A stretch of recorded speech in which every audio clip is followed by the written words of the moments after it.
Um, Thank you for joining us here today. I'm super excited to introduce our newest Cassini partner, Classic Zambia, and I know you guys are going to have a great time tuning in to Tyrone and Luke today. So to get us started, we just some housekeeping. If you have any questions for Tyrone and Luke, please feel free to just put them over the chat. Tad and I are going to be monitoring the chat, and we'll try to answer them towards the end of the presentation. Tad, anything else to add? No, I'm excited to see Ty and Luke take us through a virtual safari through Zambia, through their incredible camps, and to hear more about your experience along the way as well, Mark. Yeah, awesome. And it's really good to see some familiar faces and some faces that I just met recently, being that I'm one of the newest guys here at Cassini. Welcome, everybody. So without further ado, I'm going to here's Tyrone and Luke live broadcasting from Lusaka, Zambia. Gents. Thanks very much, Mark. And thanks, everyone, for tuning in. Yeah, I'm Tyrone and Luke here. Yeah, forgive us if the connection is not wholly stable. We're both rarely in the same place, and we're in Lusaka at the moment. So yeah, we'll start because we know that your time is. Hopefully, yeah, we can impart a little bit of what Classic Zambia is all about and what we're doing out here in Zambia. So yeah, as this first slide kind of says, we're trying to bring together, or what we are is hopefully Zambia's premier owner-run safari and conservation organizations, and we'll come on to explain what that really means in the context of Zambia. Yeah, perfect. Let's get the first slide underway. There we go. And that's a scene from the Lower Zambezi, which I'll come on to tell you a lot more about. Yeah, little canoes in the far left of that image there, and the elephants coming across. So yeah, who and what is Classic Zambia? So we're owner-run, and for us, what that means is that us as directors, we're all actively involved in the camp, in the company. There's no big corporation behind us or shareholders somewhere else. We're here on the ground. And that's all the way through from reservations through to in-camp guiding, hosting, doing things like this with you guys, and cumulatively between the 4 and now 5 of us as directors, we've got over 55 years of experience in the industry. And the sort of long story short of Classic Zambia is that it's an amalgamation of Jeffrey and McKeith safaris, which you may or may not have heard of, which has been operating predominantly in the Kafue National Park for the last 10 years. Tuscan Main safaris, which you may or may not have heard of, which has been operating in the Lower Zambezi National Park for the last five years. And so during COVID, we took the decision to sort of bring ourselves together, and you know, people were already starting to, as the sort of this point says, already starting to create itineraries which included both operations, and with the ethos being very similar between the operations in Kafue and Zambia, it made sense to join together. So we aim to create the very best sort of quality owner-run, Zambia-wide safari itineraries, whilst importantly making it as easy as possible logistically to connect the destinations that we work in. Yeah. And the last point, quite important on that, is that we actually own and operate our own aircraft, which makes some of the potentially confusing logistics of selling Zambia a lot easier, a lot more smoother. And I think that's something that Mark, when he was with us, really, you know, that penny sort of dropped on how not difficult it is actually to sell a safari in Zambia. Yeah. So that's just a little diagram of the brands that make up Classic Zambia. So I won't spend too much time on this one, but yeah, as I said, we're, you know, Classic Zambia, we're all of us together here, and yeah, that's pretty much what I've just gone through there. So yeah, Luke and I, who are with you today, our kind of role in the greater company is dealing with the reservations and marketing, but we all have pretty much intrinsic knowledge of all the properties. It's not that one has to be spoken to tell you about this and one about the other park. So, you know, we're very much under one umbrella and experts in the field of Zambia. Luke, do you want to sort of explain a little bit about why Zambia is a destination of choice? in our opinion. Absolutely, yeah. So many of you will have been to Zambia, and I think one of the unique things about Zambia is the authenticness. It is really the real Africa. It's quite a well-banded term to say the real Africa. It's well known as being a very safe country on some of these international indexes, and it's also the home of the personal owner-run safari. And all the big names in Zambia, there's not many in comparison to many of the other safari country destinations. It's a very small personal safari industry here in Zambia. And whether that's Robin Pope's, Norman Carr safaris, Remote Africa safaris, these are real classic owner-run companies. And we, as Tyrone mentioned earlier, we're viewed as Classic Zambia as the next generation within Zambia that's coming up and linking together with a vision to create a really good safari experience. Zambia is well known for quality guiding. It's got excellent guiding exams and really high quality indigenous Zambians coming through the ranks, have been for years. It's something that's very important for Classic Zambia. It's one of the friendliest countries in Southern Africa, in Africa as a whole. It's got world-class wildlife, can hold its own with any of our neighbors and anyone up in East Africa, with less people. And it's got varied landscapes from the Victoria Falls to the huge Kafue National Park, Busanga Plains, to the picturesque Lower Zambezi, right to the Lua Plains, some really unique stuff. And it's very well priced. So yeah. Why not? Yeah, exactly, yeah. Cool, let's get the next one. So yeah, Lucas, yeah, carry on with that one. So why Classic Zambia? Some of the unique selling points of our own company. First of all, the ethos that banded us together. We're all friends. We knew each other long. I grew up with Phil and no Ty for a good 15 years now. And myself and Kyle used to work together at Sausage Tree Camp. And the ethos is all about conservation. Yeah, so we're trying to do something that remains behind us when we go and keeps these wilderness areas intact.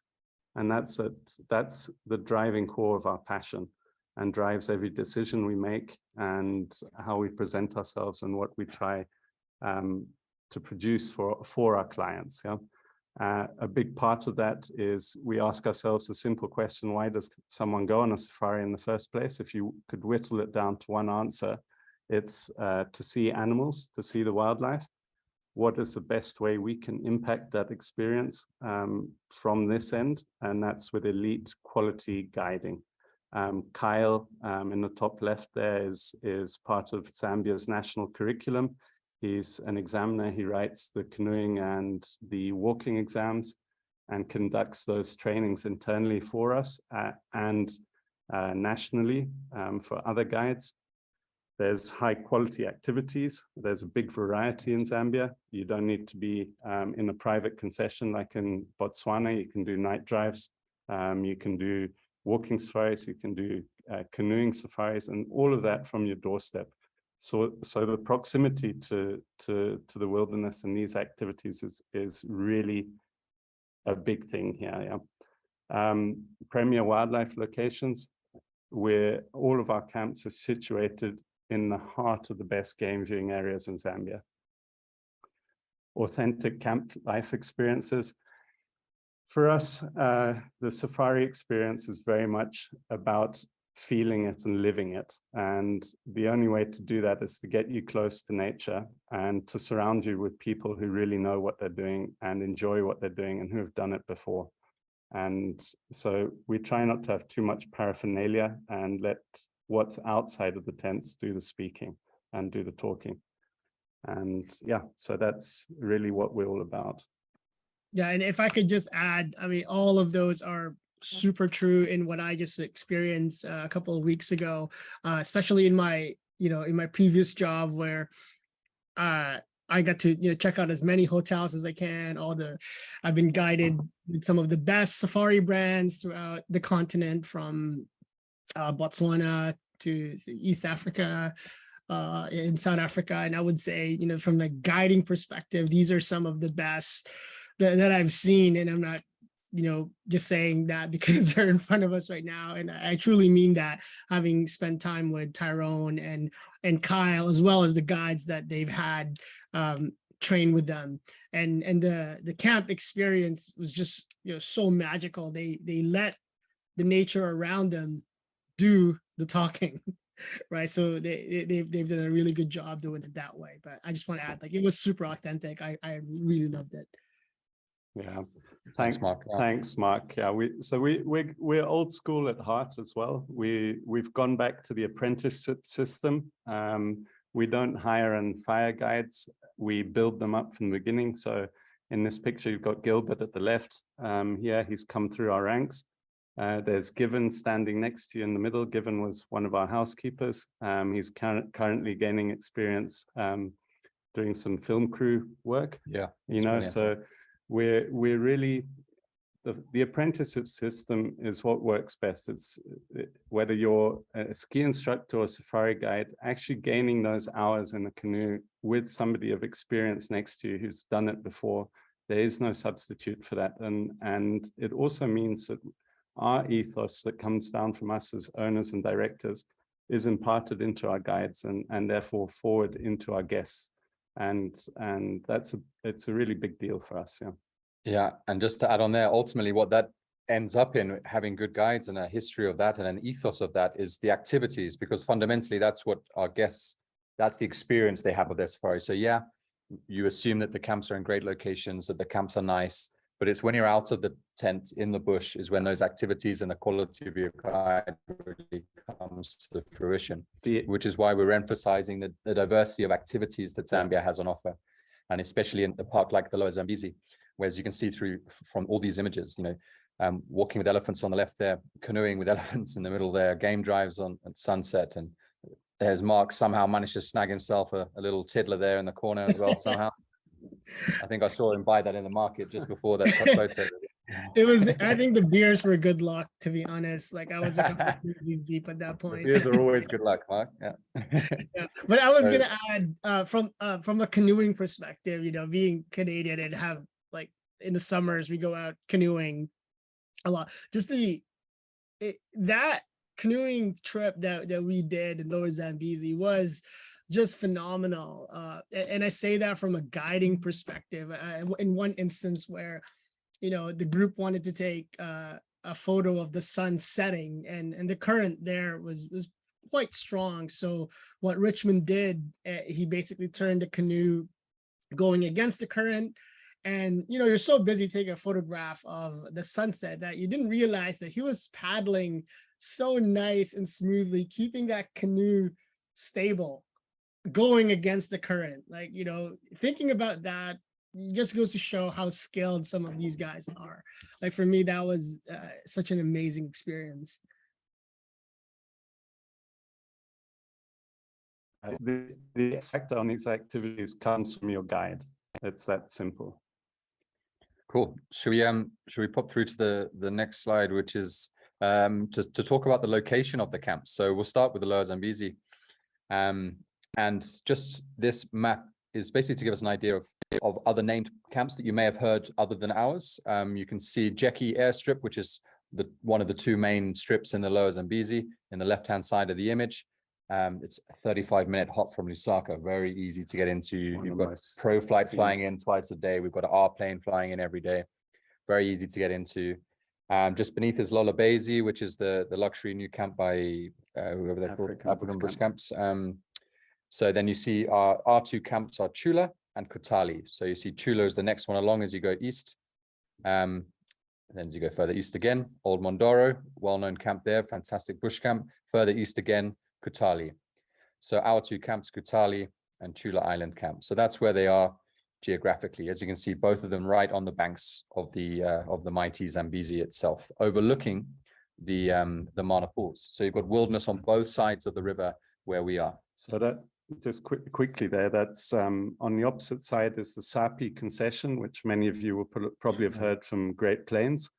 And you can use this. I think it's, yeah, perfect. So this is really, in the Lower Zambezi, it's important to understand that the actual game viewing and usage area is quite narrow because the escarpment is quite close to the river.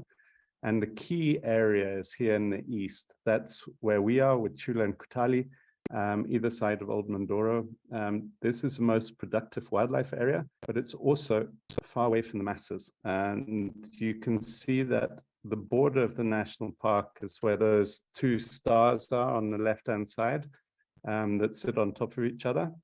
And there's a whole dot of camps there and they need quite a, there's a lot of activity there now these days. So if you're looking for that exclusive and pure wildlife experience, you need to get into the east of the park.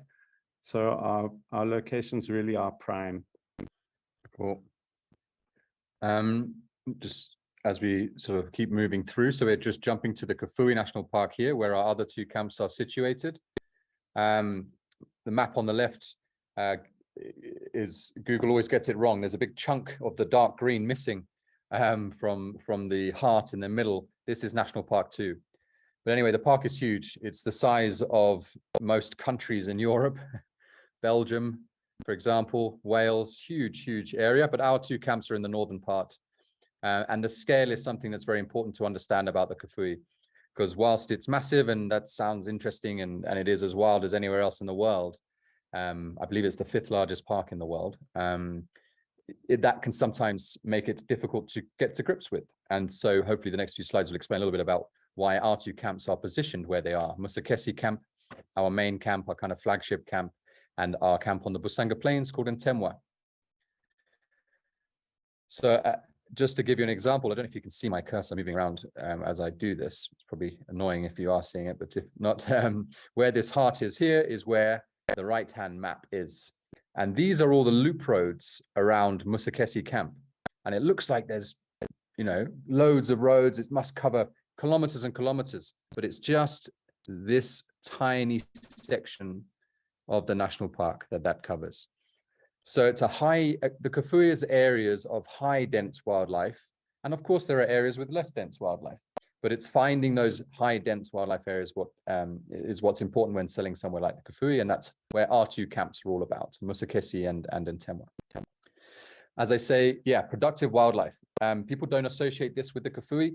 It can be found, it does exist. There's some fantastic wildlife on offer in the Kafue. You just have to know the right places. And without spending more hours and further hours, the 10-year history of Musekesi, it wasn't always like this, but we're at I wouldn't say the end of anything because it never ends, but we're 10 years into a conservation ongoing program that has resulted in scenes like this from your camp. And yeah, Mark bore witness hopefully to some of it a little bit in the little time he was with us. Yeah, I mean, those were all just taken in my 2 nights that I spent there. And a lot of these wildlife interactions were so intimate. We were literally the only vehicle there at every sighting. So it was great. Yeah, that's a really good point, Mark. Yeah, there's not like you might not see many other cars. There's no one else around in 2,500 square kilometers of national park, proper wilderness. And then onto the Busanga Plains, which is the better known part probably of the Kafue. If you've heard of Kafue, you've heard of Busanga. They've got a wilderness safaris. They've got a few camps up here, and these dots help sort of figure where those are. Yeah, let's start with the left-hand map here. The circle is kind of the oblong shape of the Busanga Plains. Busanga itself is massive. It's I think 500, 600 square kilometers in itself in its own right. And look, it's the busiest inverted commas part of the Kafue National Park, because there's 5 camps up there, and you still go out there and you still don't really see anyone but the wilderness camps, for example, are in the northern part.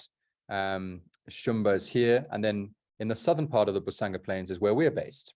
The map on the right hand side shows you a little bit of the sort of geology, not the whatever, how the floodplain, exactly where the woodlands end and the floodplain starts. So this is the shape of Busanga. As you can see, our camp is where the Busanga Plains starts. And this camp, the nearest one along, is only 12 kilometers away. It might look like, oh, that's only a K away, 12 Ks away. You know, you have to do a long morning drive to even bother getting that far. So that's, again, the scale of the Kafue. And there's a lot to see in our part of the Busanga Plains. Here's this. When Mark said just now that he took those images of Musikesi in 2 days, as I looked at this slide earlier, in 2 days, one day, like the density of quality wildlife viewing in the Kafue is really, really underrated. Yeah. I think just to add to this, I think many of you know South Luangwa and associate South Luangwa immediately with Zambia, and obviously our two camps in the Lower Zambezi in the Kafue National Park. But the South Luangwa is getting really, really busy, and if you're looking for that more authentic and off the beaten track feeling that Zambia is well known for, the Kafue National Park has to be on your list these days, and we're really well positioned for that now.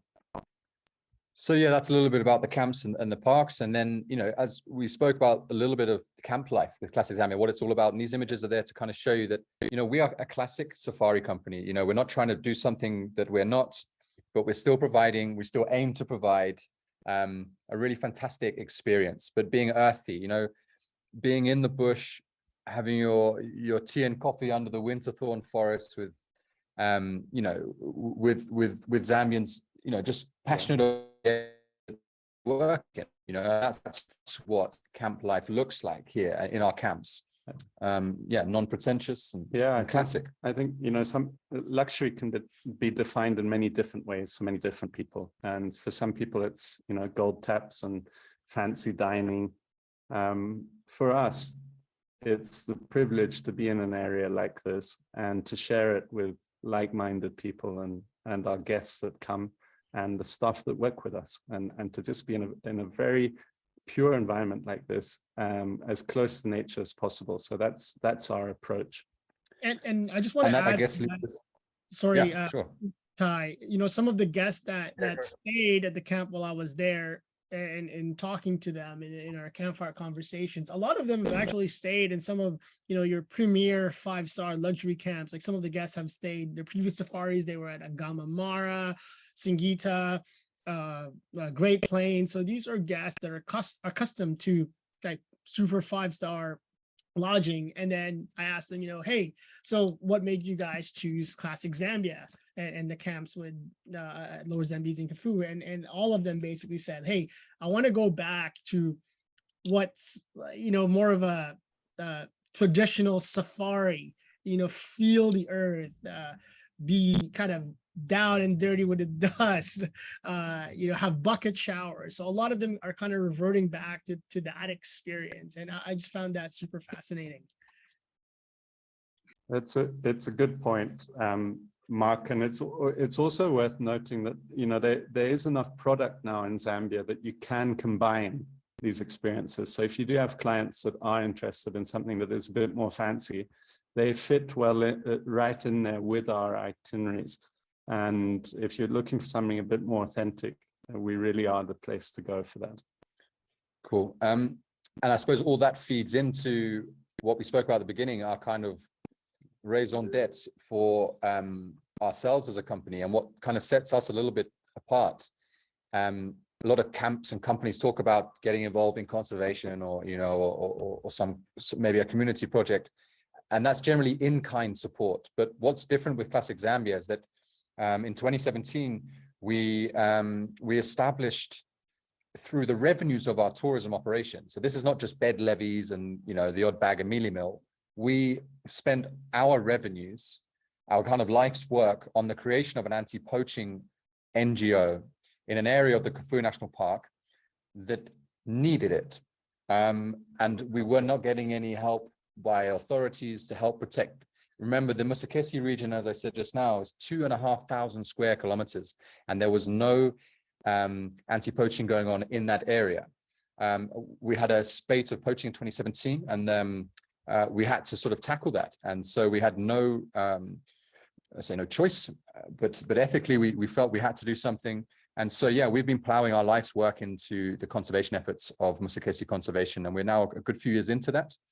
And hopefully we've got just a 2-minute video, just I think on the next slide, which will give a little bit more context to what makes the Classic Zambia and Musikesi conservation dynamic very unique.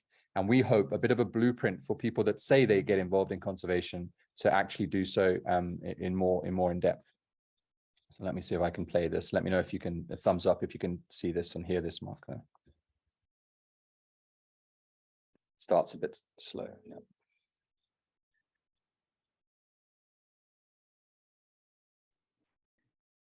I think we can't hear the audio. That might be the problem. It's just starting in now. Just Okay. It starts with music and then there should be words in a sec.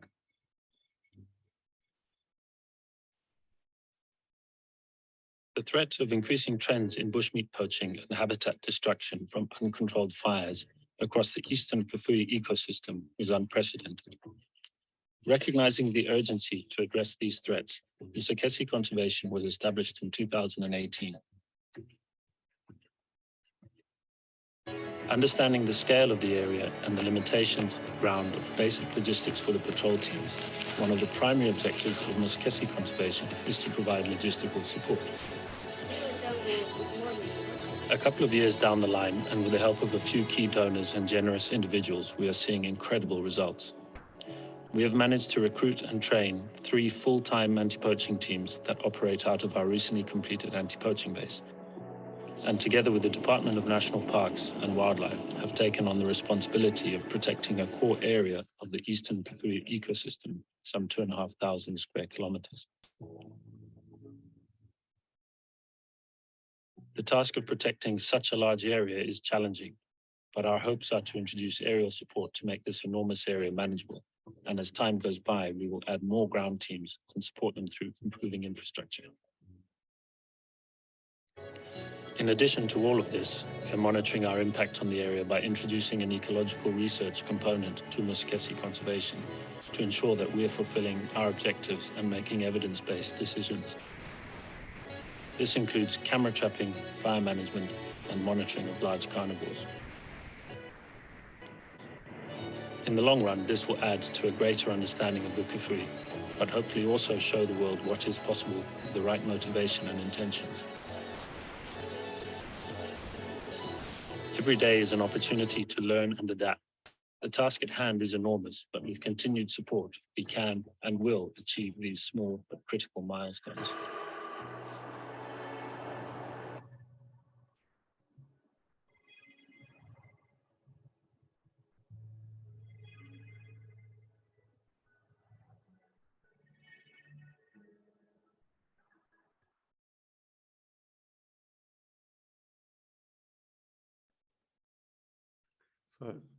So just to put that into perspective, like the Musikesi conservation area that's being protected there is twice the size of the Rocky Mountains National Park or the Masai Mara National Park, that have access to millions of dollars more funding and exposure and marketing and all sorts of things.